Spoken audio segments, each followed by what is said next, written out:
Good evening, আসসালামু আলাইকুম। আশা করি টেলিভিশনের সামনে আপনারা সব ভালো আছেন আর ভালো থাকাটাই আমরা সবসময় চাই। বিয়োজকল আজকে আবার গত সপ্তাহ আগের সপ্তাহ আমরা করছিলাম, 2 সপ্তাহ আগে আমরা করছিলাম টিপাই মুকুর বাদের উপরে। আমরা জানি না কতটুকু আপনারা সচেতন অ্যাওয়ারনেস আমরা ক্রিয়েট করতাম পারছি। আমরা মেইন ডিউটি হলো যে আপনারা অ্যাওয়ারনেস ক্রিয়েট করা আসলে কতটুকু ক্ষতি করে বা ক্ষতি করেন না। আজকে আমরা 4 জন কমিউনিটির 4 সেক্টর থেকে আমরা আনছি, সবই কিন্তু এটার সাথে জড়িত। প্রথম গেস্ট পরিচয় করে দেয় আমার শ্রদ্ধেয় বড় ভাই KM আবু তাহের চৌধুরী। আপনারা সবাই চিনেন, গ্রেটার সিলেটর, তাছাড়া জার্নালিস্ট, তাছাড়া তো আর কমিউনিটি অ্যাক্টিভিস্ট আসেন, মানে অনেক লম্বা পরিচয়। তাহের ভাই সালাম আলাইকুম, ভালো আছেন? আসসালাম জি, থ্যাংক ইউ। প্রিয় আমার next guest ANM Isa, central international Tipaimukh dam prevention committee. সালাম আলাইকুম। ভালো আছেন নি আপনি? জি ভালো আছি, আল্লাহ। কই থেকে আইছেন আজকে? আজকে নিউক্যাসল থেকে আইছি, আমি নিউক্যাসল থাকি। আচ্ছা, আপনারা লন্ডনবাসী লাগি একটা অজ ফারাগা ওইটারে কয়। আমি যেগুলা 94 প্রবাস পত্রিকা করি তখন হয়তো আরো দেশ থেকে আইছি। আমি ব্রিকলিন, আমার অফিস আছে 60 ব্রিকলিন। আচ্ছা, থ্যাংক ইউ। ভিউয়ার্স, আমরা আরেকজন guest Abdul Malik Parvez, president of Birmingham Bangladeshi business association. Welcome to the show. আসসালামু আলাইকুম। ভালো আছেন আপনি? জি, আপনি ভালো আছেন? জি ভাই, থ্যাংক ইউ ভাই। আমরা ভিউয়ার্স, আমরা আরেকজন guest Tafazzul Hossain Chowdhury, general secretary, organisation for Bangla recognition of Bangla as an official language of the United Nation. আসসালামু আলাইকুম। আসসালামু আলাইকুম। ভালো আছেন? জি আলহামদুলিল্লাহ। Thank you. ভিউয়ার্স, আমরা 4 জন গেস্ট। আপনারা আজকে গেস্ট 4 জন, কিন্তু 3 জনই কিন্তু অনেক দূর। আপনারা যারা ফোন করবো ভিউয়ার্স, আমরা শর্ট করি মাতবা, কারণ অনেক ফোন করা এইসব প্রোগ্রাম। তাহের ভাই, আপনার কাছ থেকে শুরু করি। যেহেতু গ্রেটার সিলেটও আপনি ইনভলভ আসেন সবসময়, আপনারা সবাই কিন্তু আসেন, বাট আপনারা টিপাইমিকুর বাদ লইয়া শুরু করছেন সবসময়। আপনারা সবসময় খামো থাকেন। জাস্ট আমরা লাস্ট উইক করছি, বাট আমরা আবার বোর্ড করতাম চাই। আমরা একটু জাস্ট হোক যে কি পরিমাণ ক্ষতি হইতে পারে। আপনারে পয়লা ধন্যবাদ যে টিপাইমুখ এটা একটা বাদর যে ইস্যুটা, এটা জাতির বা সামরার একটা ইস্যু। এই ইস্যুটা আপনি আগে একটা প্রোগ্রাম করছেন, আজকে আবার প্রোগ্রাম করা আপনার এবং চ্যানেলের আমরা ধন্যবাদ দিই যে একটা ইম্পর্টেন্ট ইস্যু আজকে ইস্যু যে টিপাইমুখ বাদ। এই বাদটা নির্মিত বরাক নদীর উপরে টিপাইমুখ নামক জায়গাত, আমরা জকিগঞ্জ থেকে প্রায় 100 কিলোমিটার উজানে। এই বাঁধটা যদি নির্মিত হয়, কিতা হইব আমরা সবই ওয়াকিবাল আছি। এই বাঁধটা নির্মিত হইলে আমরা তো আপনার এক্সপার্ট নাই, কিন্তু এক্সপার্ট হল যারা আসেন বাংলাদেশ এবং ইন্ডিয়ার, যারা পরিবেশবিদ হল, ভূবিজ্ঞানী হল, বড় বড় গবেষক হল, যারা তারা এক বাক্যে পরিষ্কার হতো, তারা কইছেন যে এই বাঁধটা যদি নির্মিত হয় তাইলে আপনার মণিপুর রাজ্য বহু আপনার হাজার হাজার মানুষ ইফেক্টেড, ক্ষতিগ্রস্ত হইব, এবং বৃহত্তর সিলেট অঞ্চল সহ প্রায় কোয়ার্টার বাংলাদেশ মারাত্মক ক্ষতিগ্রস্ত হইব।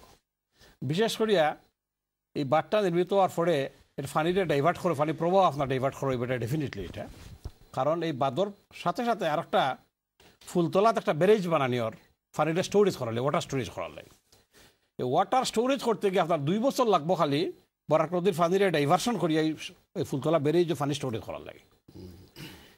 এবং হেমন্ত মৌসুম আপনার শুষ্ক মৌসুম, সুরমা কুশিয়ারা যেহেতু 2টা নদী বরাকতেই বাংলাদেশ আইয়া 2টা নদী হয়েছে, এই 2টা নদীর পানি শুকিয়ে যাইব।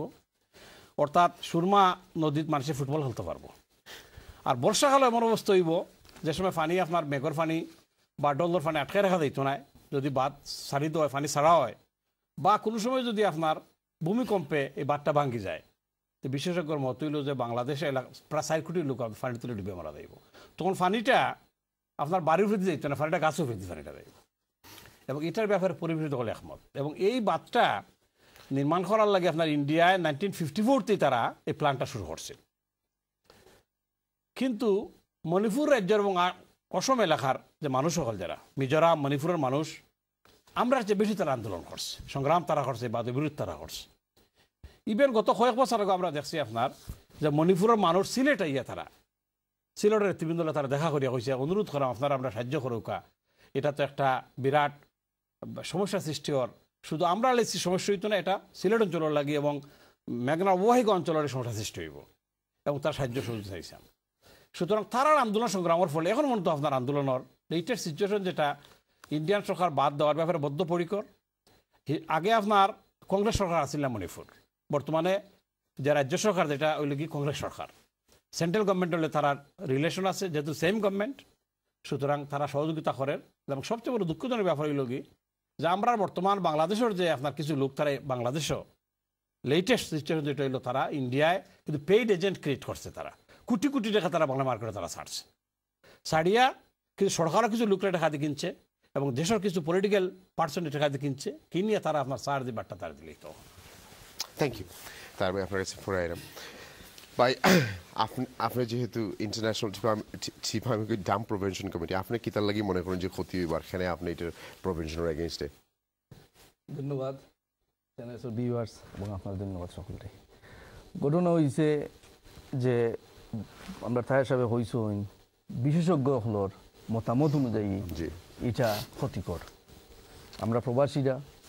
আমরা ইকানো থাকলি আমরা দেহ মন বাংলাদেশও এই ক্ষতি যেগুলো আমরা অনুবোধ করতাম পারলাম এর বাদে গৌরব হওয়ার মতো মন মানসিকতা মেন্টালিটি আমার রয়েছে না আমি 1995 সালে ভারত হাই কমিশন ঘেরাও করার মাধ্যমে এই আন্দোলনে জড়িত হই এবং আজ পর্যন্ত আছি ওখান যে আন্দোলনটা আমরা ইন্টারন্যাশনাল টিফাইমুখ ডাম করছি কমিটি এটা দোকা Australia Canada America all over the ওয়ার্ল্ডও এটা লগে আমরা জড়িত ওখানে বুট দিছি এবং আপনারা সবার সহযোগিতায় এবং স্থানীয় বিভিন্ন সংগঠনের সহযোগিতা ব্যক্তিগত উদ্যোগের কারণে আজকে 43,000-এর উপরে বুট আমরা পাইছি ইনশাল্লাহ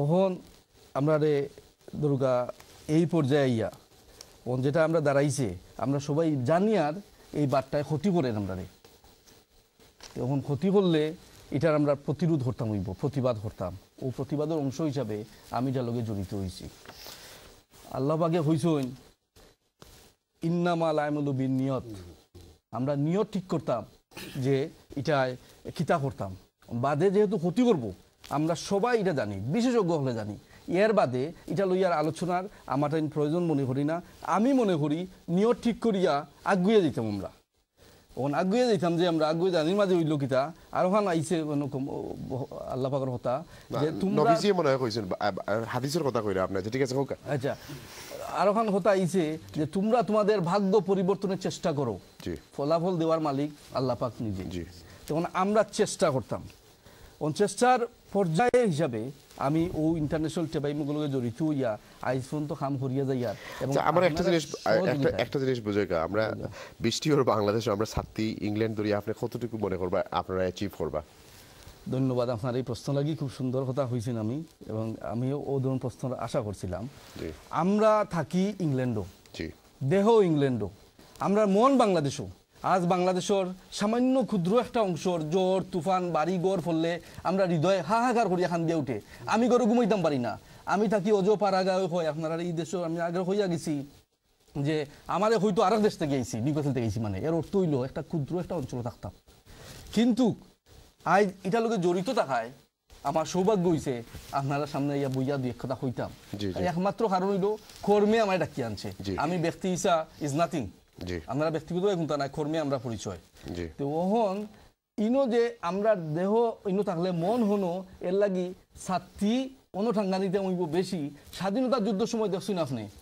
যে আমরা দন জান মাল ত্যাগ করিয়া দেশের স্বার্থ লাগি আমরা জাপাইয়া পড়ছি আইজ সেটা সেই সময় তো সেম প্রশ্ন যদি করতে আপনি এইও ছাত্রী টাঙ্গাও কিতা লাগি মিয়া তো আমি কিতা হইলাম না আপনারে কোনটা হইবার আছিল না আমার কিন্তু যেহেতু আমরা মনে করি আমরা সব হনো আমরা মন হনো হৃদয় হনো বা এই বিরাদর আমরা কৃষ্টি সংস্কৃতি সব হনতে গেছি আমরা এর লাগি ওখানে আমি জেনেও থাকবো আমি অনুসাত্তি টাঙ্গাইমু আর ইনশাল্লাহ আপনার লাগানো সহযোগিতা আমি আশা করবো ছাত্রী যে শরীর হইতা এবং যে কোনো মূল্যে আমরা এটা বান বন্ধ করতাম তাহের ভাই টাচ করছিল যে বাংলাদেশের পক্ষ থেকে যে মানুষগুলা ভারত ভিজিটর গেছেন বা গেছলা তারা মোটামুটি ভারতের পক্ষেই মাত্র আপনি কি এইসব কোনো স্টাডি করছেননি জি ইনশাল্লাহ আমি স্টাডি করছি একটা জিনিস আমি চাই যে কোনো মূল্যে এই বান বন্ধ হইতো আমার কথা হইলো যে এটা কিন্তু বাস্তব নেই যে মানুষগুলা গেছে বাংলাদেশের পক্ষ থেকে তারা একটু ভারতের পক্ষেই মাতার পক্ষে বাংলাদেশের পক্ষে মাতার পক্ষে নাই জি তারা বাংলাদেশও গেছে সরকারের প্রতিনিধি দল এইগুলো ডিপ্লোম্যাটিক উত্তর আছে কিছু সরকারও যেগুলো আপনি বইবা আপনি কয়েকটা জিনিস ব্যালেন্স করতে হইবা সরকার তো হইলো জনগণের, ব্যালেন্সিং এর ব্যাপার নাই, সরকার তো হইলো জনগণের।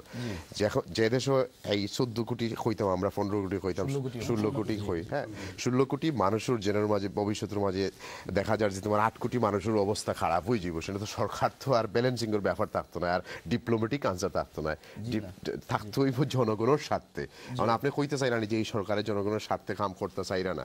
সরকার সবসময় জনগণের স্বার্থে কাম করে, কিন্তু সরকারের একটা বাধ্যবাধকতা আছে। আপনি আজ মনে করুগা আজকে যদি আপনি সরকার হইতা, আপনি কিতা আমি কিতা করতাম বললাম না, আমি সরকার হইলে কোনটা করতাম বললাম না। ভারত লগে, ভারত লগান একটা দেশ লগে, খুদ আমেরিকায়, ব্রিটেনে কিতা করবা আপনি?